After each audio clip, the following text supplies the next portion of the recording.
Selamat pagi anak-anak semuanya. Jumpa lagi di pelajaran IPA. Pada hari ini materi yang akan kita bahas adalah struktur dan fungsi jaringan pada akar, batang, dan daun. Nah, untuk materi ini kemarin kan saya sudah pernah bertanya mengenai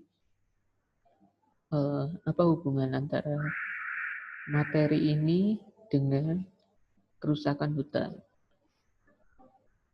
Kemarin sudah ada beberapa yang menjawab bahwa hubungannya adalah ketika kerusakan hutan, maka jaringan tumbuhan akan berkurang. Nah, hal ini benar.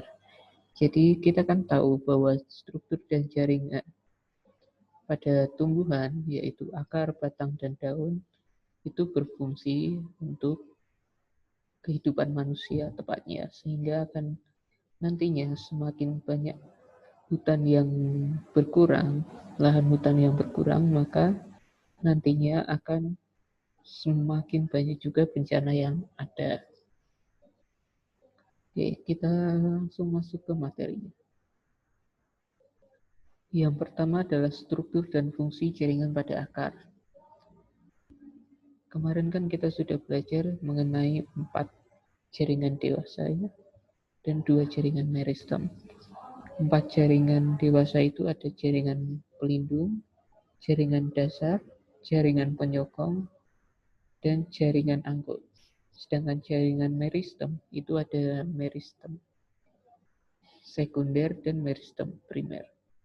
Nah, di akar sendiri, kalau kalian bisa lihat, ini adalah potongan akar secara atas ke bawah. Di sini kita bisa melihat beberapa jaringan. Yang pertama ada tudung akar, kemudian ada meristem apikal, kemudian ada rambut akar, ada epidermis, ada silinder pusat, dan ada korteks. Oke, lanjut ya. Nah, fungsinya apa aja? Yang pertama tudung akar. Tudung akar itu berfungsi untuk melindungi sel-sel meristem yang tadi, meristem apikal, yang sehingga ketika sel-sel meristem itu membelah, maka dapat menembus tanah tanpa merusak sel-sel meristem tersebut. Selain itu, tudung akar juga berfungsi menambatkan tubuh tumbuhan dengan kuat ke dalam tanah. Itulah kenapa kalau misalnya kalian melihat fungsi akar itu ada menambatkan tubuh tumbuhan, itu karena tudung akar. Kemudian ada sel-sel epidermis. Sel-sel ini memiliki ciri-ciri dinding yang tipis, yang membuat air dan mineral mudah masuk ke dalam sel-sel epidermis. Selain itu, pada bagian tertentu, sel-sel epidermis itu dapat bermodifikasi menjadi rambut akar yang tadi, yang panjang-panjang. Nah, rambut akar ini memiliki fungsi memperluas bidang penyerapan air dan mineral. Selanjutnya ada korteks. Korteks di sini adalah jaringan parenkim, merupakan jaringan parenkim yang dinding selnya itu tipis, kemudian tersusun renggang. Bagian ini berfungsi sebagai tempat penyimpanan cadangan makanan bagi tumbuhan. Contohnya adalah wortel, kemudian bawang, singkong. Itu dia menyimpan cadangan makanannya di akar, yaitu di korteks. Selanjutnya ada jaringan pita Kaspari. Ini fungsinya yaitu untuk mengatur jalannya mineral yang diserap oleh akar agar menuju ke silinder pusat tadi. Jadi pita Kaspari itu merupakan rute untuk sampai ke silinder pusat. Selanjutnya ada sel-sel perisikel. Sel-sel ini itu memiliki fungsi untuk membentuk cabang akar. Sel-sel ini biasanya ada di rambut-rambut akar. Kemudian ada silem.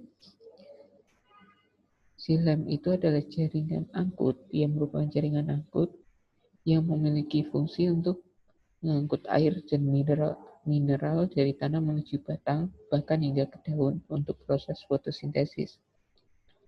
Dan yang terakhir ada jaringan floem.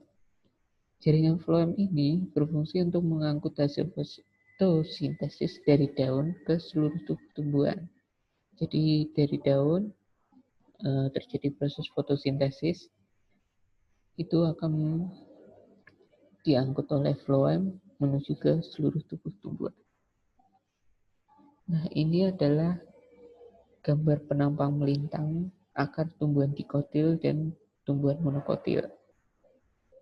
Jika kalian bisa lihat, ini adalah akar tumbuhan dikotil. Sedangkan yang ini adalah akar tumbuhan monokotil. Di sini tidak begitu berbeda bentuknya, hanya letak dari silam dan floemnya saja yang berbeda. Selain itu, untuk letak-letak yang lain, itu masih sama. Nah, ini adalah lapisan endodermis atau disebut korteks ini. Nah, lapisan inilah yang tadi saya bilang pergerakannya menuju ke silinder pusat. Kalian bisa lihat ini garis biru adalah garis dari air maupun nutrisi yang ada. Sedangkan ini adalah silinder pusatnya. Kita masuk ke selanjutnya, yaitu struktur dan fungsi jaringan pada batang.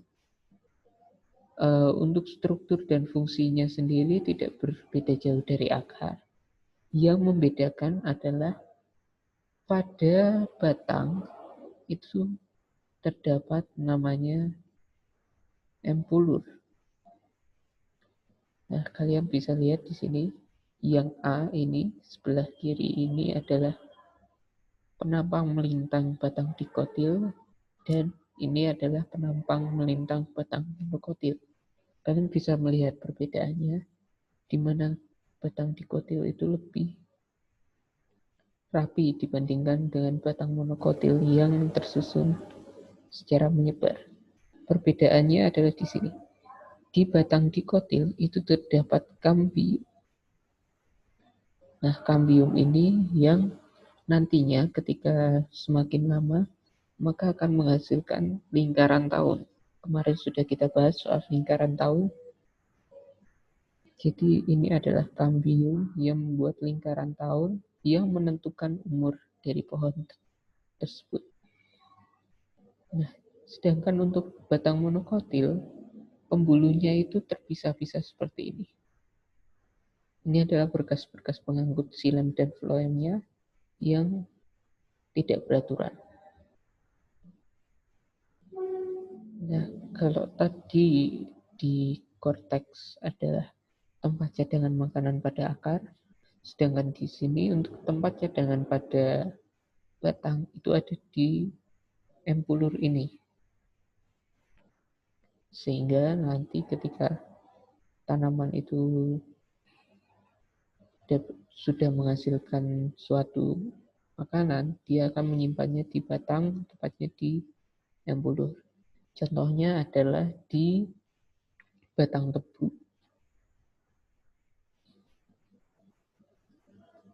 Kita lanjutkan untuk materi selanjutnya, yaitu struktur dan fungsi jaringan pada daun. Ini sedikit berbeda. Jadi untuk daun, ini adalah gambar penampang melintang daun. Bagian atas di sini ada kutikula. Kemudian di bagian bawahnya ada epidermis atas, ada mesofil palisade, ada mesofil bunga karang, ada jaringan pengangkut di sini, ada epidermis bawah, dan ada stomata. Nah, kita bahas apa saja sih fungsi dari jaringan-jaringan ini. Yang pertama adalah kutikula. Kutikula yang merupakan lapisan lilin yang terletak di lapisan epidermis atas. lapisan ini berfungsi untuk mengurangi penguapan. Jadi kalian bisa melihat kenapa kok daun itu misalnya waktu ada embun tidak menyerap ke daun, melainkan ada di atas daun. Itu karena fungsi dari kutikula ini. Kemudian ada mesofil palisade. Mesofil ini berbentuk silinder dan tersusun menyerupai tiang atau batang. Nah, di mesofil ini itu terdiri atau terdapat banyak klorofil. Fungsi di mesofil itu adalah sebagai tempat fotosintesis. Gitu juga dengan mesofil bunga karang, yaitu di bawahnya itu berbentuknya tidak teratur, berbeda dengan palisade. Kemudian dia longgar, juga mengandung klorofil dan juga sebagai tempat fotosintesis. Dan yang terakhir untuk jaringan pada daun adalah stomata. Stomata ini berfungsi sebagai tempat keluar masuknya udara. Nah, jadi stomata itu dia bisa membuka dan menutup. Jika kalian lihat di gambar tadi, gambar ini, nah stomata itu terletak di bagian bawah. Jadi jadi udara yang masuk, karbon dioksida itu masuknya ke sini. Kemudian nanti di sini juga akan mengeluarkan O2.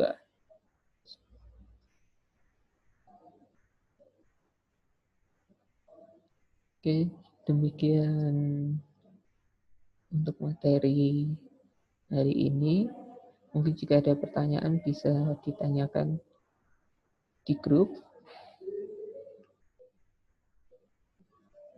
Sekian untuk hari ini.